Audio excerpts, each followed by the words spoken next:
بسم الله والحمد لله والصلاة والسلام عليك يا حبيبي يا رسول الله. سلام حبيباتي، معكم أم علاء. نتمنى من يدخل عليكم هذا الفيديو أو أي فيديو من فيديوهاتي يلقاكم بألف خير. اليوم جبت لكم واحدة غريبية وعليها الكلام. عطاتها لي واحدة حبيبتي، كنت نقول لها راه في خاطري الغريبية، قالت لي راح نعطيك واحد الوصفة جربيها وادعي لي. قلت لها بالمناسبة راح نحطها في القناة، قالت لي حطيها عادي. اليوم جبتها لكم بالسر اللي يخليها تجيك طريه، ما تجيكش يابسه وتجي مشقه. تابعي معايا الفيديو الاخير راح تكتشفي المقادير وطريقه التحضير. هنا في اناء راح نوضع كاس الى ربع من السكر الرطب، ونضيف لها السر اللي يخلي الغريبيه تاعك تجي طريه وما تجيش يابسه من الداخل، اللي هي نص كاس تاع نشا. ضفت هنا لافاني، وبعدها راح نضيف الزيت، كاس معمر مليح تاع الزيت راح نضيفه للنواشف. وبعدها راح نضيف هاد الخطوه اختياريه، لكن تجيبيها بنينه بالبزاف، اللي هي حلوه الترك. انا ضفت هنا حلوه الترك، راني فتت فيها، لكن من بعد راح تشوفي واش راح ندير باه تختفي تماما، تقعد لك غير البنه تاع حلوه الترك. هنا راح نضيف قصة الملح اللي ما نساوهاش دائما، وبعدها راح نحكم لو بغا ميكسور ونميكسي كل المكونات حتى تمتزج الكل مليح. حنا موالفين نديروا النواشف ومن بعد نضيفوا الزيت، لكن بهذه الطريقه راح تتحكمي في القوام تاع الفرينه تاعك وما تكطريش اكثر من اللازم وما تجيكش ناشفه. بهذا راح تتحكمي في الكميه تاع الفرينه اللي راح تضيفيها. هنا راح نميكسي مليح غير لو طون اللي تمتزج كل المكونات، وديك حلوه الترك ما تبيش تبان. ضفت لها هنايا ملعقتين كبار من الجنجال المحمص. وهنا راح نضيف النواشف، هذا الكاس الاول تاع الفرينه، وبعدها راح نضيف ملعقه تاع الشاي، ماشي ملعقه تاع قهوه، ملعقه تاع الشاي تاع خميره كيميائيه. وراح نضيف الكاس الثاني، وكذلك نفوتها في الصيار. دائما نصيروا الفرينه تاعنا. والان انا راني عمرت نص كاس اخر، لكن في الاخير راح نقول لكم شحال خرجت معايا الفرينه. هنا راح ندخل ديك الفرينه في داك الميلونج،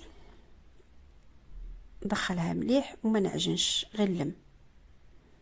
هذه تانيك من الاسرار باه تنجح لك الغريبيه، لميها ما تعجنيش باه ما تجيكش معلكه، تجي ما تجيش كي شغل مطاطيه العجين. الغريبيه تاعك تجي تفتت، تجي شابه. المهم راح نلمها، راني حاطه في القناه وصفه الغريبيه كذلك ناجحه 100%. جربيها ورجعي لها الا كي حابه تجربيها. هذه هي مازال خاصها الفرينه. راح نضيف الكميه تاع نص كاس اللي كانت باقيت لي. هي نورمالمون تدخل لك الفرينه 2.5 كيسان، لكن انا ديت لي كتر لانه الفرينه تاعي ما تشربش السوائل. وانتي صاصبو هذه 2.5 كيسان راح تجيك نيشان. انا كما كتلاحظي راني ندخل في ديك الفرينه في العجين ونحك فيها مليح باه تجيني مبسه ديك الغريبيه. انا ضفت الملعقه الاولى ودخلتها. انا خفت لا نزيد الكميه بزاف وتنشف الغريبيه وتجيني يابسه، قعدت نضيف الفرينه بالكميه قليله غير بالملعقه. هنا كيف تعرفي بلي الغريبيه تاعك راه خاصها الفرينه من تكوريها. لاحظي نزلت كامل، ما قعدتش شاده كره. ضفت هنا الملعقه الثانيه، كما قلت لك قعدت نضيف غير بالتدريج، ما بغيتش نضيف ضربه واحده.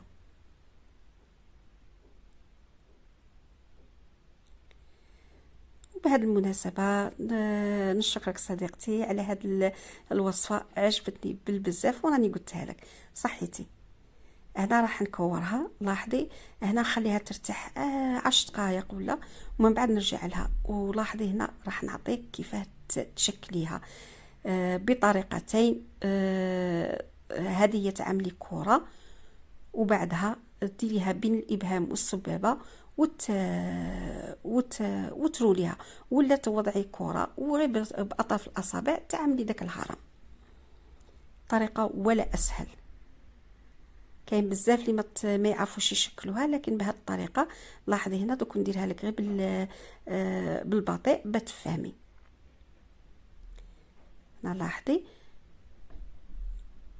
نشكلها بين الاصبع بين الابهام والسبابه. لاحظي نعمل كره ونوضعها بهذه الطريقه ونكور فوق راحه اليد بهذه الطريقه ونقعد نكور. تشكل لي الهرم، ولا تقدري كما قلت لك ديري كره وغير بالاصابع تشكلي داك الهرم. هذه هي. بعدها راح نكمل كل كميه ونرجع لكم. هنا بعد ما كملت كل كميه راح نوضعها في الثلاجه لو طون اللي تسخن لي الكوشه، والكوشه راني شاعل عليها من الفوق هذا مكان. راح تقولي من الفوق هذا مكان، راح تشوفي لا سويت، تبعي معايا الفيديو الاخير. هنا راح نوضع لها من حمات الكوشه 20 دقيقه، وضعت لها القرفه كتزيين. من بعد واش راح ندير؟ راح نشعل عليها من الفوق ونقص لها النار ونخليها حتى تشقق لي. مين نشوفها تشقت نشعل عليها من التحت، والقرياج راني وضعتها في الوسط، نشعل عليها من التحت على درجه 180 درجه. لاحظي هنايا بعد ما تشقت لي ودات داك اللون الشباب، الو شعلت عليها من التحت وخليتها تكمل طيابها، ما حش تدي وقت بزاف.